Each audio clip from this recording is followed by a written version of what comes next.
ላውራና ልደምድመው ትንሽ የተወሰነ ነገር ልበላችሁ። የዝሙት መንፈስ ሶስት አይነት ባህሪ ያለው ጸባይ ያለው የመንፈሱ በጸባይ ነው።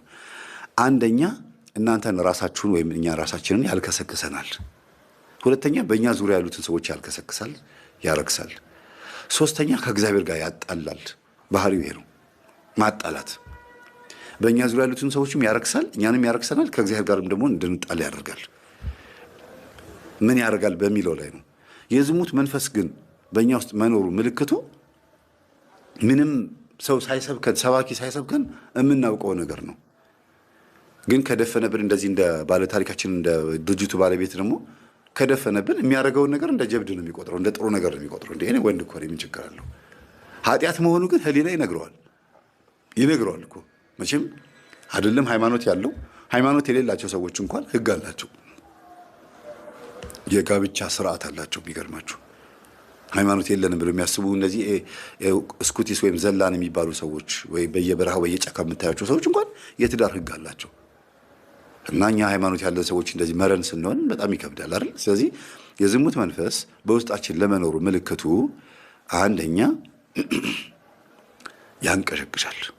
ሰዎች አንድ ነገር እስኪያደርጉት ድረስ በጣም ያንቀሸቅሻቸዋል። ካደረጉት በኋላ ደግሞ ጸጸት በውስጥ በኩል እንዲፈጠር ያደርጋል። ስለዚህ የዝሙት መንፈስ ስራው ምንድን ነው? እንድንተኛ ማድረግ ብቻ ሳይሆን ከተኛን በኋላ እንድንጎዳ ማድረግ ነው ስራው። ሁለተኛ የዝሙት መንፈስ መኖሩ ምልክቱ አጠገባችን ላሉ ሰዎች የምናሳየው ባህሪ ይለያያል። አንድ አይነት ባህሪ አናሳይም፣ ባህሪያችን ይቀያየራል። ለምሳሌ ለሚስቱ የሚያሳየው ባህሪ፣ ለልጆቹ የሚያሳየው ባህሪ፣ ሚስትም ሴትም ከሆነችም የዝሙት መንፈስ ካለባት ለባሏና ለልጆቿ የምታሳየው ባህሪና በዝሙት ለወደቀችበት ቦታ የምታሳየው ባህሪ ይለያያል። የዝሙት መንፈስ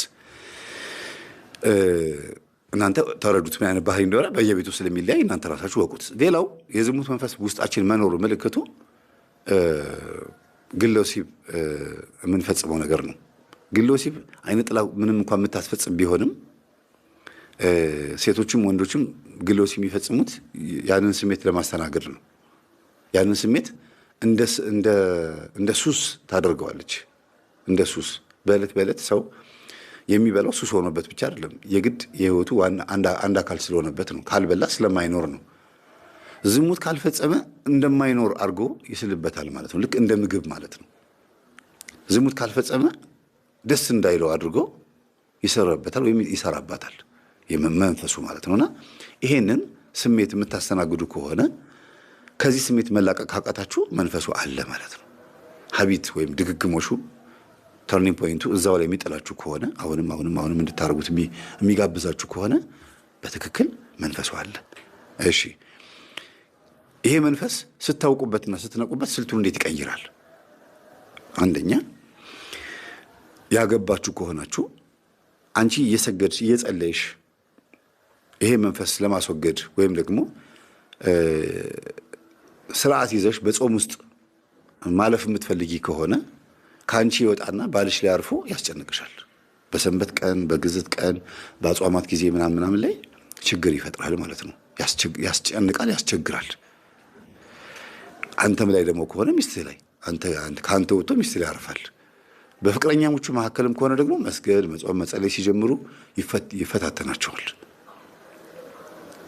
መዳራት፣ ሸራ መጓተት ምናምን እንደሚባለው አለ አይደለም? በዛ ነገር ውስጥ ይጥላቸዋል፣ ከባድ ችግር ውስጥ ይከታቸዋል። እና መንፈሱ ከኛ ይወጣና እኛ ስንተጋበት ከኛ ይወጣና ሌሎች ሰዎች ላይ አድሮ መጥቶ ያንን ጉዳይ እንድናስተናግደው እንድናስበው ከአይምሯችን እንዳይጠፋ በጾሙም ሆነ በዛ በዕለቱ ወይም ደግሞ በጉዳዩ በረከት እንዳናገኝ ያደርገናል ማለት ነው።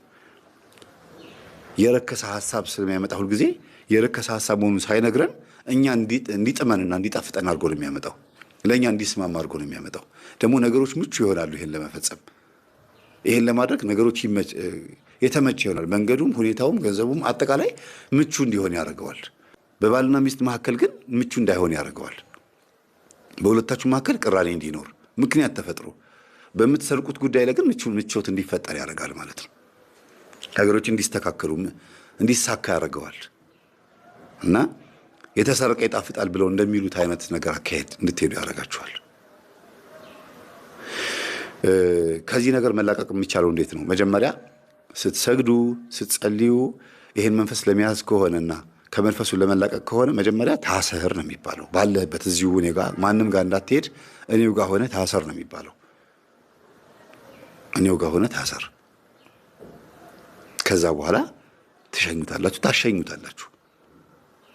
ወደ ሌላ ሰው እንዳይሄድ እናንተው ጋር ሆኖ እንዲቀጣ ነው ማድረግ ያለባችሁ የመጀመሪያው። ከዛ ቀጥሎ ደግሞ ስጋን ምቾት እንዳይሰማው ማድረግ ቢያንስ እንኳን እስክትገሩ ያ ስሜት የሩካቤ ኒኮቲን የሲጋራ ኒኮቲን እንዳለ ሁሉ የሩካቤ ሐሳቡን ከአእምሯችን እስኪጠፋ ድረስ ስጋን በጾምም በስግደትም ምግብም በመለየትም ራሱ ለውዝ ከመብላት ምቾት የሚስማሙ ድሎት እንዲመቸን እንዲስማማን ከሚያደርጉ ምግቦች ትንሽ ራቅ ብሎ ራስን ማጎሳቆ ስጋን መጉዳት የዛን ጊዜ ትንሽ እንትን ይለዋል። ህልምም ይከፈትላቸዋል። ብዙ ጊዜ ምቾት እኮ ህልምን ይከለክላል። ስጋ ጎስቆል ሲል ህልሞች ክፍትፍት ይላሉ። መጽሐፍ ቅዱስ ይናገራል። ስጋ ደካማ ነው፣ ነፍስ ግን ሁልጊዜ ንቁ ናት ይላል ማቴዎስ ወንጌል ላይ። ሁልጊዜ ነፍስ ብርቱ ናት፣ ሁልጊዜ የነቃች ናች። አትተኛም ነፍስ። ስጋ ነው የሚተኛው እና ስጋን ለተወሰነ ጊዜ ቅጣት መቅጣት ይበለኝ ማለት መቅጣት ነው። ዝም ብሎ አሁን ሁሉ ነገር ለውጥ እንዲመጣ አለመፈለግ፣ በልምምድ እንዳመጣችሁት ሁሉ በልምምድ ለመመለስ መሞከር። መንፈስ ከሚዳርጉ ነገሮች ውስጥም ደግሞ ሌላ ሁለቱ ደግሞ ስንፈተ ወሲብ ተብሎ የሚወሰድ ቅጠላቅጠልና የአጋንንት አሰራርና መስተፋቅር የሚባሉት ናቸው። ላገባት ብሎ ሲጠይቃት ወይም ደግሞ ሲሞክር እምቢ ትለዋለች ወይም ደግሞ ማይሳካ መስሎ ሲሰማው በመስተፋቅር ያገባታል።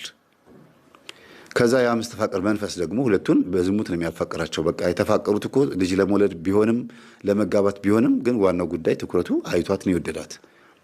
አካሏን አይቶ ስለሆነ የዝሙት መንፈስ ነው መጀመሪያ በቡዳ መልክ የሚገባው። ግን ውስጥ ያለው ደግሞ እሷ ውስጥ ያለው አይነ ጥላ ደግሞ ይከላከላል። አታገባትም የኔ ነች ይለዋል። ከዛ ምን ያቀርባል? ስጦታ ያቀርባል። መተት ማለት ነው። መተት ይመጣና አይ ይጋቡ ልጆቹ ያንተ ናቸው ብሎ ያዝለታል። የሚወለዱት ልጆችን መልከፍ ትችላለህ ይባላል። እሺ ይላል። በመስተፋቅር ያገባታል። የሚወለዱት ልጆች የተለከፉ ይሆናሉ። በመናፍስት ስለሆነ የተጋቡት በመናፍስት ያድጋሉ ማለት ነው። ሆረር ፊልም ይመቻቸዋል። ግለ ወሲብ ይፈጽማሉ። ከጎረቤት ጋር በልጅነታቸው ድንግልናቸውን ያጣሉ። በጣም ብዙ ችግር ይፈጠራል በልጆቻቸው ላይ ማለት ነው። የማይታዘዙ ልጆች ነው፣ አደገኛ ልጆች ይሆናሉ። መቆጣጠር ያቅተዋል። አባትም እናትም ከቁጥጥር ውጭ በላይ ነው የሚሆኑት።